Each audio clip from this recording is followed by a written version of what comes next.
Then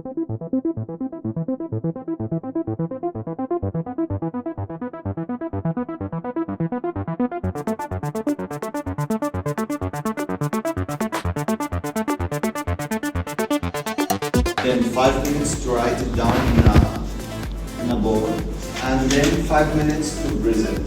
Why not? Which is basically project is something that is specifically time bound, something that it has resources and it will create an innovation. It has a period when you are creating something.